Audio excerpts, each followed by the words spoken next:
Friends, in this video we will discuss on implementation of e-invoice from 1st October 2020, which is mandatory via notification 61/2020 on those registered taxpayers whose turnover or aggregate turnover is more than 500 crores. Aggregate turnover we all know is the PAN based turnover including stock transfers, including exempt supplies and non-GST supplies. So for example, you are registered in 32 states in the country. Your turnover for sale to outside parties is 400 crores. You are in the business of dairy products sales.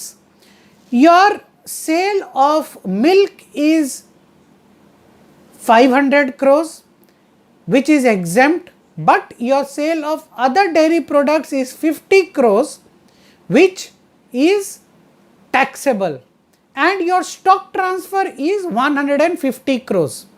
So although your sales to third parties is 400 crores, yet including stock transfer your turnover on all the GST registrations is more than 500 crores, and your total turnover pan India is more than 500 crores, e-invoice would be applicable to you and needs to be generated from 1st October 2020. Friends, this is also half the story. Mind that via Rule 48, any person on whom e-invoice is mandatory, and if he does not generate the e-invoice, and if he gives any invoice other than an e-invoice, the same shall not tantamount to a tax invoice, and therefore the recipient of such invoice would not be eligible to input tax credit on such invoices.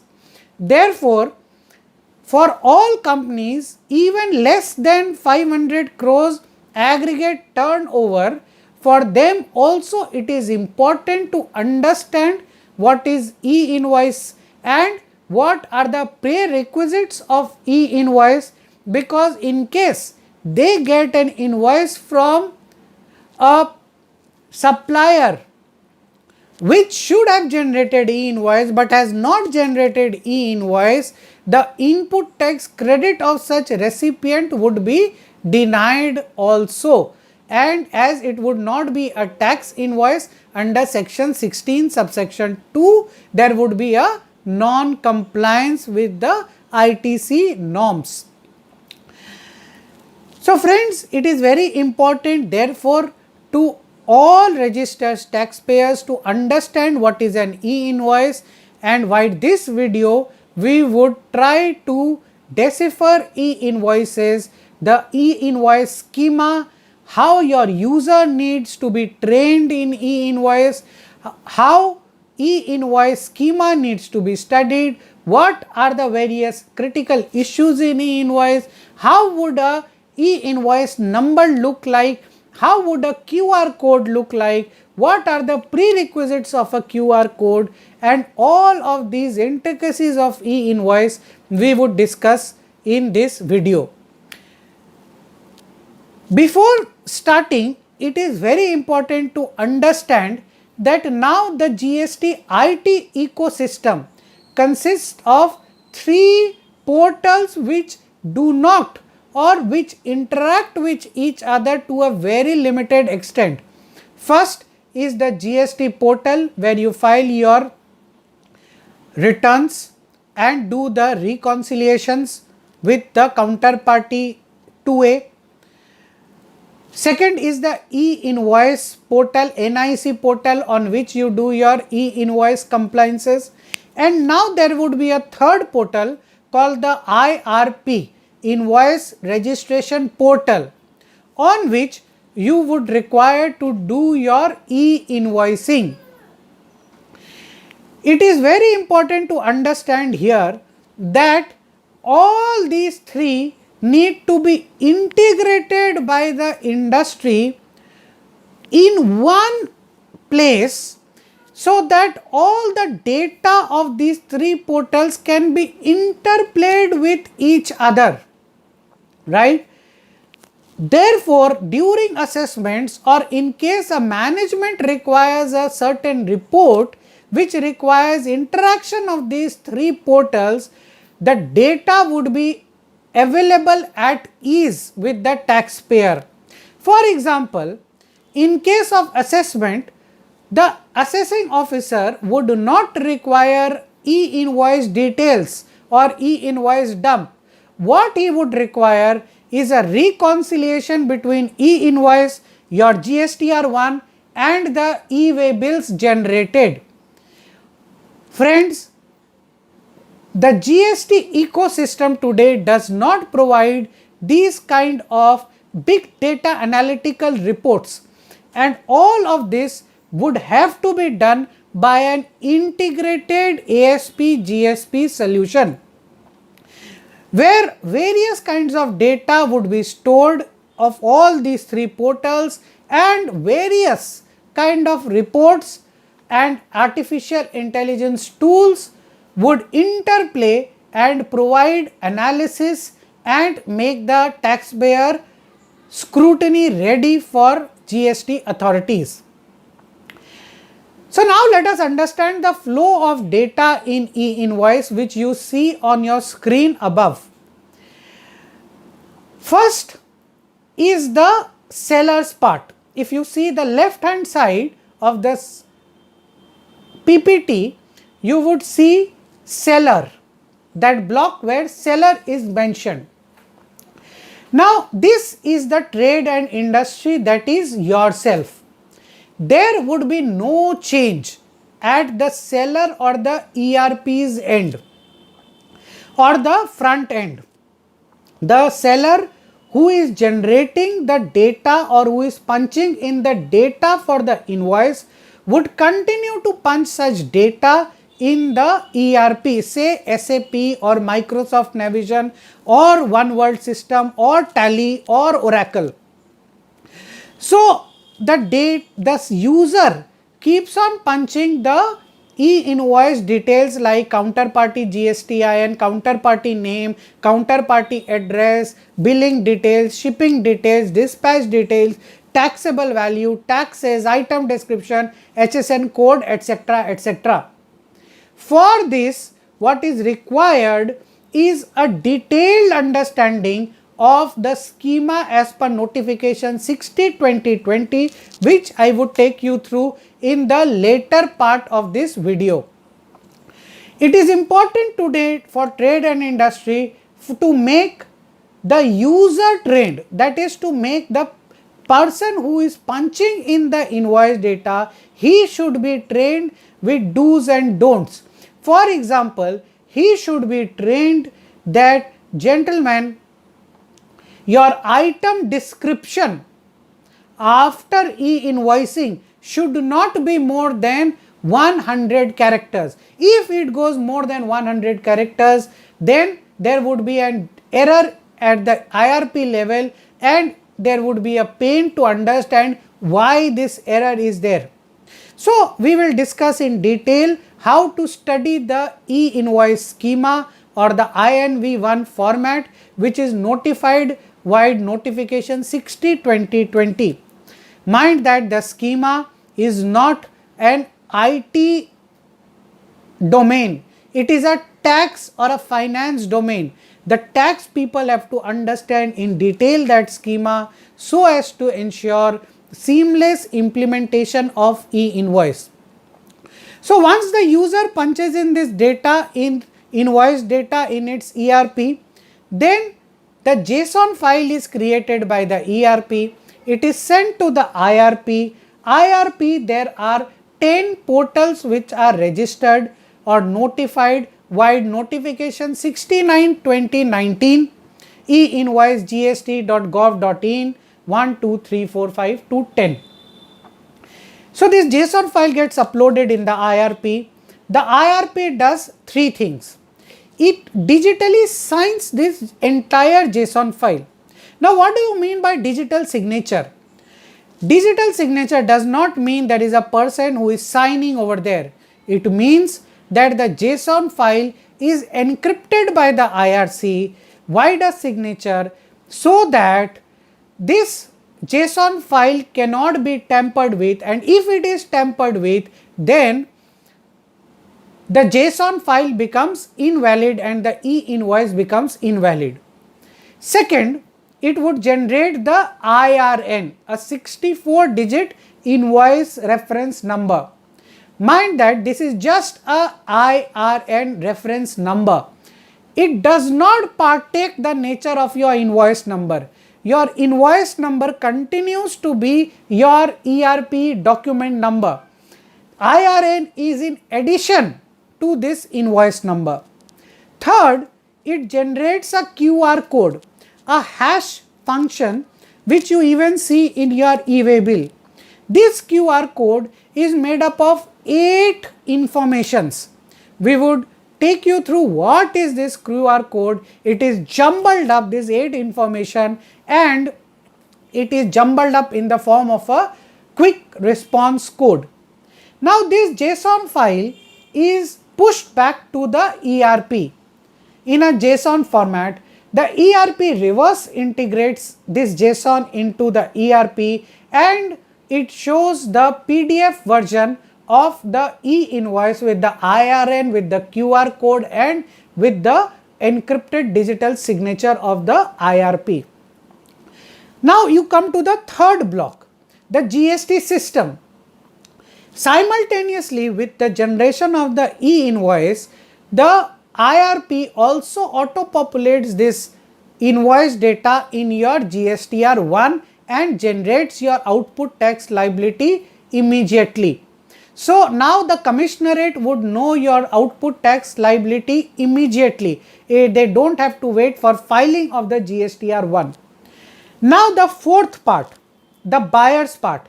The IRP simultaneously also pushes in this data to the counterparty GSTR2A. So, your GSTR2A also or the counterparty GSTR2A also gets auto populated the moment you generate an e-invoice. So, this, friends, is the total interface or the ecosystem under which the data would flow. Now, we come to the legal aspects and the understanding of the intricacies of the e-invoicing. Rule 48 was amended by notification 68/2019, whereby form GST INV1 came into being, and the GST INV1, which is the e-invoice schema, has been now notified finally by the notification 60/2020 dated 30th July 2020. 10 IRP portals were notified by notification 69/2019. While notification 70 amended by superseded by notification 30/2020 and further superseded by notification 61/2020, the notification notified that e-invoice would be mandatory on all registered taxpayers whose aggregate turnover is more than 500 crores. Friends, there is another very important notification which generally skips our attention. While notification 72/2019 as amended by notification or superseded by notification 14/2020, it was notified that QR code would be mandatory for taxpayers with a turnover of more than 500 crore. Please listen very carefully. QR code is mandatory for taxpayers with a registered turnover of more than 500 crore even on B2C invoices from 1st October 2020.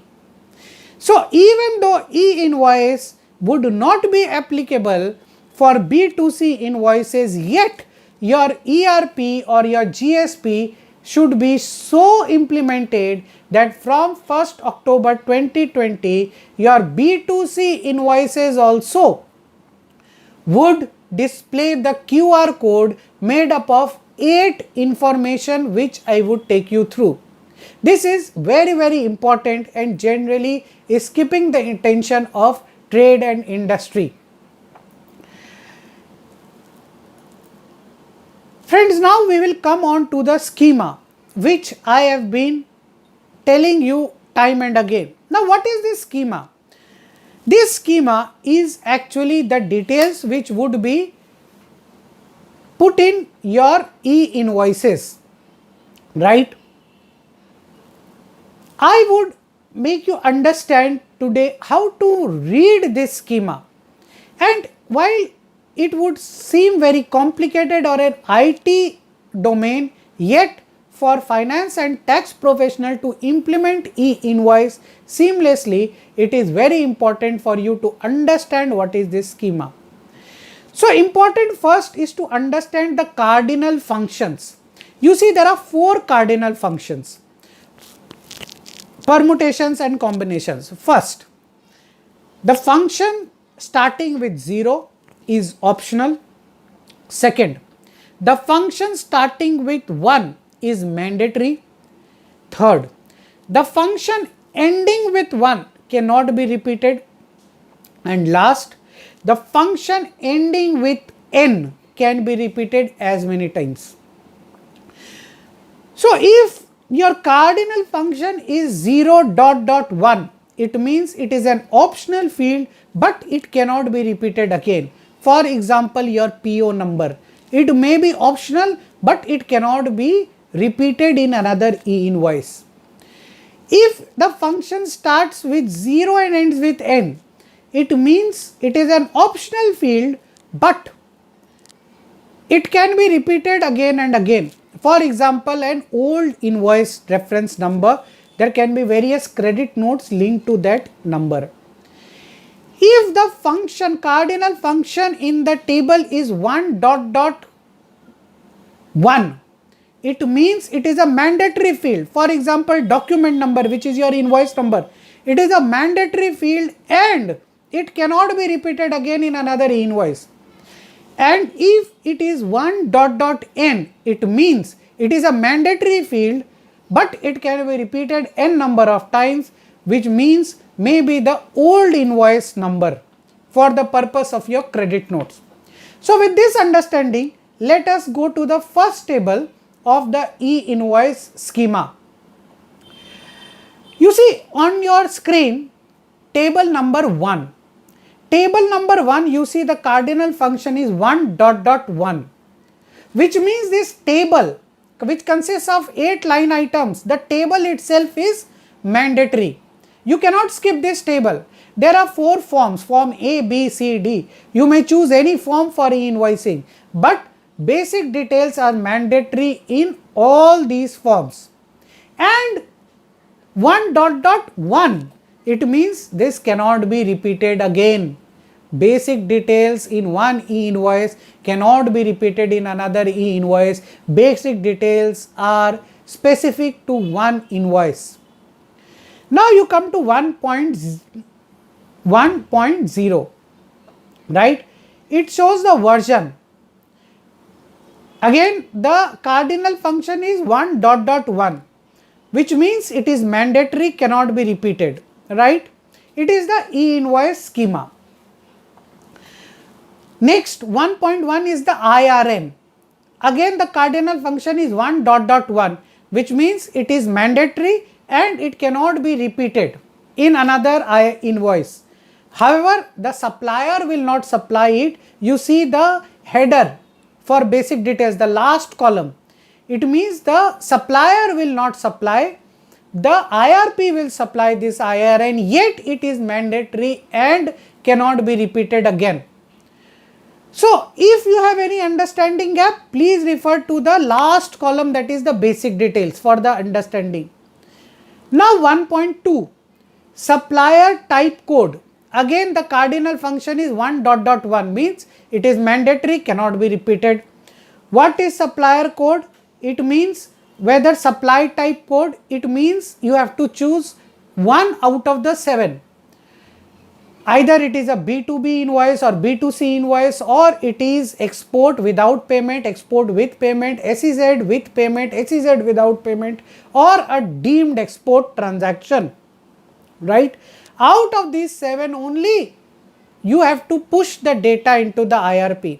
One again very important thing is that your ERP or your ASP GSP solution should be such that it should not push the B2C invoices to the IRP. If you push B2C invoices to the IRP, it would generate an error. Also, if you push a lot of B2C invoices to IRP, the IRP may block the GSTI and temporarily form generation of e-invoice. So, this the GSP or the ERP has to be very clear about. Next 1.3 is the document type. Again the function is 1.1. It means it can be INV, that is invoice, CRN means credit note, DBN means debit note. As you know, e-invoice is mandatory only for invoice, debit note and credit note, not for delivery challan or for bill of supply, etc. Therefore, you have to choose either of the 3. Now we come to 1.6, additional currency 0.1, which means it is an optional field, although it is in the mandatory table, yet in the mandatory table 1.6 is an optional item, yet it cannot be repeated again, right? Once used it cannot be repeated. So, it may be an export invoice where you would want to disclose the payable in the foreign exchange also. So, you can choose this field if you want to. Similarly, reverse charge, yes or no. Whether the invoice is applicable for reverse charge, you have to say Y or N. It is an optional field, but it cannot be repeated in the whole invoice again, right? So friends, this way there are various tables in the schema which you must go through, and similarly you have to make first, today is the time when you have to make a checklist of do's and don'ts in e-invoice for your users who are punching in the e-invoice data in the ERP, because if there is garbage in, there would certainly be garbage out. This do's and don'ts, naturally it cannot be in the schema format, you have to make it in a simple user readable language, and you have to make the users very clear, gentlemen, you have to punch in this data mandatorily, and this is the meaning of this data. Mind that friends, till today the users have been very liberally handled. The users have been putting in various kind of fields at the length of the fields they require, but today e-invoice makes the invoicing absolutely standardized. In case the user makes a mistake in the standard format, it would generate errors in the IRP and it would be a hassle during implementation. From 1st October 2020, if we want our invoicing to continue, then user training in this e-invoice schema is very important. You see, similarly, second table is for document period. It is an optional table, you may or may not enter it. Third table is preceding documents contract reference table, that is the purchase order number or the contract number, optional table, right? Fourth table, table number 4 is the supplier information 1.1, which means it is a mandatory table and it cannot be repeated again in the whole e-invoice, right? Supplier legal name, supplier trade name, GSTIN of the supplier, address of the supplier, etc. What is again important is you understand and you tell your users the string. For example, supplier address 1, the string length is 100. So your user should put up the details in such a way that the string length does not go more than 100. Or your master should be created or modified in such a way that address field 1 should not be more than 100 characters. So all of this initially when implementing e-invoice, this data sanitization is also very important based on your schema. Now again, table number 5 is the recipient information 1.1, which means it is mandatory. Table 6, pay information. If you want to put in your bank details, etc., it is optional. Table 7, delivery information, ship to details, optional. Table 10, any other extra information is optional, right? However, again, please note table number 10.1, while the table 10 is optional, yet if you choose the 10 number table, then you have to mandatorily put in 10.1, which is the tax scheme, whether it is GSTable or non-GSTable. So in an optional table there can be mandatory field, in a mandatory table there can be optional field, which you must note. Again, table 11 is optional, table 12 is optional again, right? And there are various other tables which one have to understand. So friends, 61/2020 is the notification which has notified implementation of e-invoice for registered taxpayers with an aggregate turnover of more than 500 crores. Now we discuss one by one the various critical issues and issues to understand in e-invoice. There are 4 types of documents which are covered in e-invoice: B2B invoices, credit note, debit note and export invoices, right? Bill of supply, delivery challan is not covered under e-invoice. So for job work, if you are sending in material, you are creating delivery challan, you have to create an e-way bill, but you do not generate e-invoice. Similarly, if you are supplying milk, which is an exempt product, you have to generate e-way bill possibly, but e-invoice should not be generated for such bill of supply.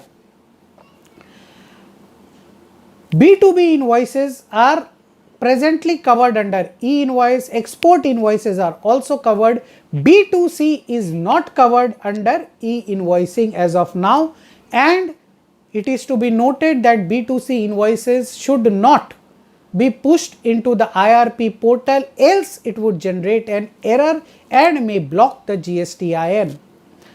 E-invoice is not required for import of goods or services on bill of entry or import of services invoices.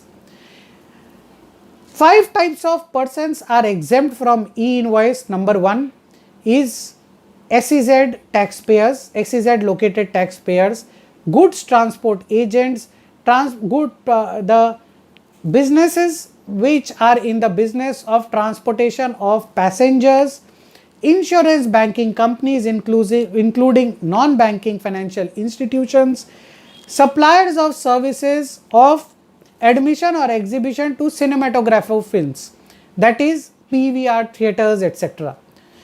However, if a GTA is also doing warehousing business and if the turnover of the total business is more than 500 crores, it is to be noted that e-invoice is mandatory. Although GTA is exempt from e-invoicing, yet warehousing is included in e-invoicing. Therefore, if the aggregate turnover of the business as a whole is more than 500 crores, e-invoicing is mandatory for such a taxpayer. IRP, as I said, is a pass-through portal. It would store the e-invoice data only for 24 hours. So you would ask me a question, how would IRP do a deduplication check? Whether the same invoice has been previously punched in the IRP or not. Mind that all this data may not be stored in IRP, but it would be stored in a central repository, and from there the immediate IRP would send it to the data to the central repository, and it would be do a deduplication check whether the same invoice has been generated by the same taxpayer in the same taxable period and with the same document type, right? Can you customize the e-invoice? Can you put in your company logo? Answer is yes, but it cannot be done on the IRP. It has to be customized at the ERP level. So once you receive the JSON file and make a PDF of it, in your ERP you customize it and put your logo. On your screen you would be seeing this is how an e-invoice IRN number would look like. You can see this 64-digit IRN number.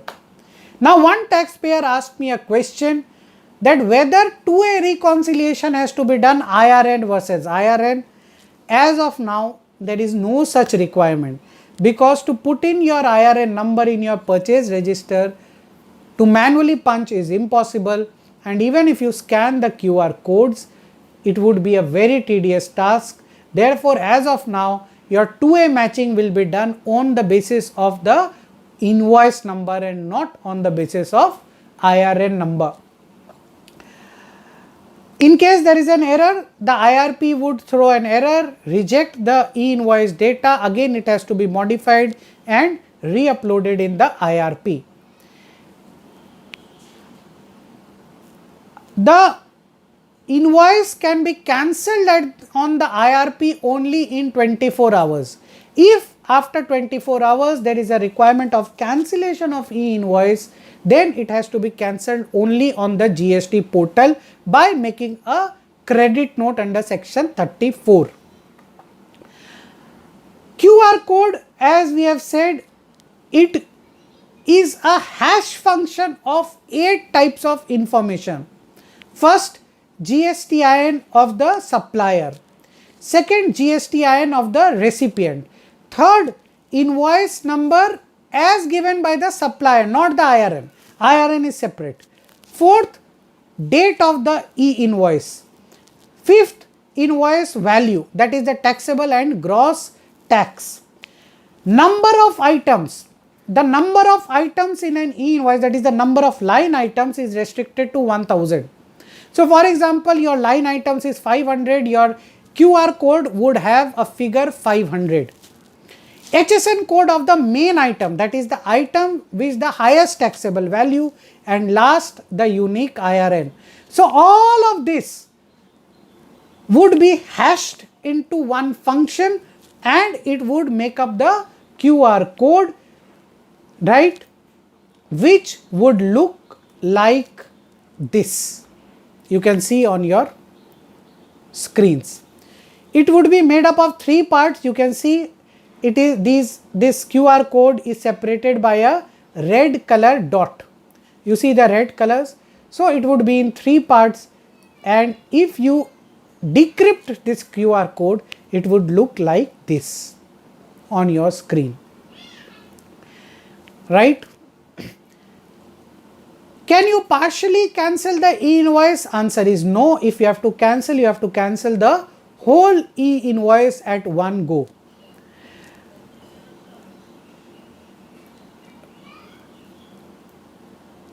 So friends, this is it about the e-invoices which stands as on today, and as we have discussed, the e-invoice schema is very important, user training is very important, ERP and GSP implementation is very important.